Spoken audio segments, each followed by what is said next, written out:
Well, hi! Fastening your seatbelt while in a car is something you learn even without knowing the rest of the road traffic regulations. But have you ever wondered why buses don't have seatbelts at all? And how can they be safer than cars then? Well, let's find out the answers to these questions and more. 1. Why don't buses have seatbelts? It seems only natural that a vehicle that carries so much more people than a car should have seatbelts, but buses have none, not even school buses. In fact, it has to do with several things at once. First, in case of an emergency, passengers need to get off a bus as fast as possible. With seatbelts on, they'll waste precious time on unbuckling them. Secondly, a bus is a big and heavy vehicle. On the road, there are not many other members of the traffic that weigh more than a public bus. So, in case of a collision, a bus would stop much slower than a car, and even though its passengers will certainly feel the impact, they won't get hurt too much. That's also the reason why passengers are allowed to ride standing also. 2. Why are there dedicated bus lanes? Well, this is pretty obvious really. Like any other public transport, buses have a schedule to meet, and in big cities, traffic jams aren't rare. So, to reduce delays caused by heavy traffic, dedicated bus lanes were introduced. They allow buses to move around the city without obstacles, and so you can get on your number at exactly the time indicated at the stop.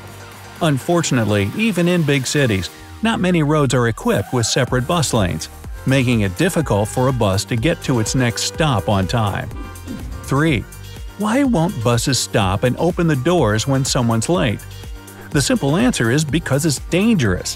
When a bus has already closed its doors and moved a few feet away from the stop, halting it again creates difficulties for the rest of the vehicles on the road. Apart from that, if a bus opens the doors on the second lane to let a late passenger hop on, somebody might just drive on the right lane and accidentally hit that person. No one wants to be late, I get it, but it's better than ending up in a hospital. 4. Why is there a "Do Not Speak to Driver" sign? Because he wants to be left alone. No, not really. Well, picture this. It's rush hour and you're driving a bus packed with people. The traffic is heavy, so you have to be fully concentrated on the road.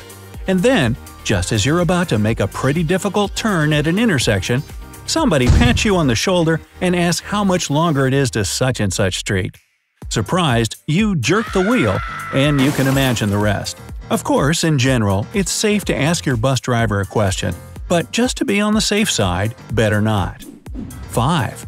How do bus doors open and close when the driver isn't inside? Bus drivers have door control buttons on their dashboard, that's obvious.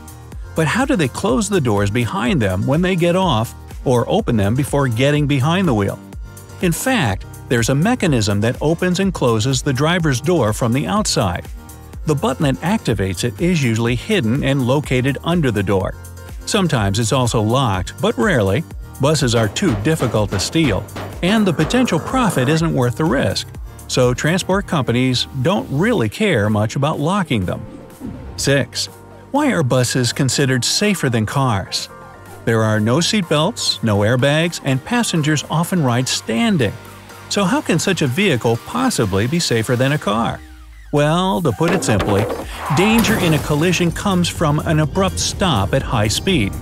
Like I already said, buses are heavy, and it takes a really serious impact to stop them in their tracks. They're also long, so even if a bus crashes into a brick wall, passengers will fall, but no one will probably get seriously hurt. In a car, safety features like airbags and seatbelts are designed to soften the impact because the space inside is much smaller. Also, buses drive along specific routes, and the driver's job is to go slowly and safely, so the chances of a crash are minimal. Now, do you think buses still need some protection for passengers? Let me know down in the comments. 7. Why do buses stop and open their doors at railroad tracks? Well, it's actually a must for any vehicle to stop at a designated point before railroad tracks and check if there's a train coming. For a bus driver, it's also important to open the doors and listen for the train's whistle or wheels. They're only allowed to cross the tracks when they've made sure there's no train nearby. After all, they're responsible for their passenger safety. 8. Why are bus depots often located in rough neighborhoods? Ever notice that bus depots are usually situated in areas with a bad rep? It's no coincidence. And the reason for that, as is often the case, is money. Public transport depots need a lot of land, and land in big cities is costly. So when a transport company buys a turf to park its vehicles, it normally chooses a piece of land that's relatively cheap. It's not hard to guess that good neighborhoods are good for a reason, so it will obviously cost more to buy land there. That's why bus depots are often located in areas known for more unlawful activities. 9. How do displays in buses know when to show the next stop? I used to think that bus drivers switched the stops themselves with the help of some button on their dashboard, but it's actually not the case.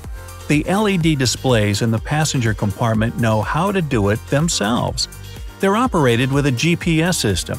When a bus approaches its next stop, the GPS sends a signal to the display and it changes the name of the stop. By the way, that's also why sometimes it switches too soon or too late. In a city where there are many tall buildings, GPS may have difficulty working precisely. So the name of the stop might change when the bus has already moved on, or before it even made the stop. 10. How do you see through a bus window from inside when there's an ad on the outside? Well, you've certainly seen city buses with those huge ads on them, right? But when you get on such a bus and look outside, all you see are a whole lot of little black dots, and most surprisingly, the street too. The secret is in the material of the ad and the method of its application. The ad is actually a thin layer of vinyl that has a picture on the outside and is single tone, usually dark, on the inside.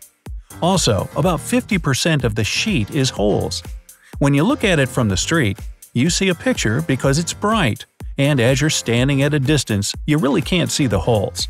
When you're inside, however, the street outside is brighter than the dark sheet of vinyl on the glass, and so your eyes naturally focus more on what's behind it, and the holes I mentioned help you see through even better. 11. Why are bus steering wheels almost parallel to the ground? If you sit in a car, you'll notice that the driver's wheel is almost at a right angle to the ground, while on a bus, it's quite the opposite. This has to do with the construction peculiarities. The steering wheel is connected directly to the wheels of the vehicle with a rod. In a car, the front wheels are further ahead of the driver, so the rod goes smoothly back and up to the steering wheel. At such an angle, it's more convenient to make the wheel vertical. In a bus, on the other hand, the driver basically sits atop the front wheels, so the rod goes straight up. The horizontal position also allows for more leverage. Like I already said, a bus is a big thing, and turning it may prove to be a difficult task. 12. Why don't buses have a more aerodynamic shape? Cars, bullet trains, and airplanes all have shapes that allow the air to flow more freely around them, reducing its resistance. So, why are buses so square then?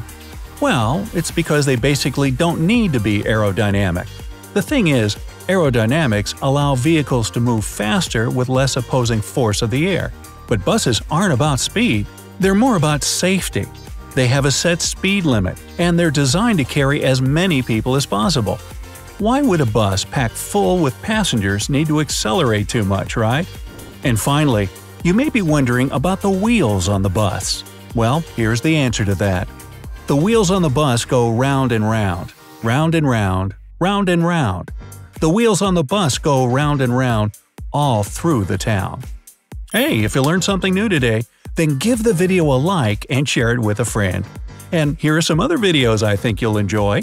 Just click to the left or right, and remember, stay on the bright side of life.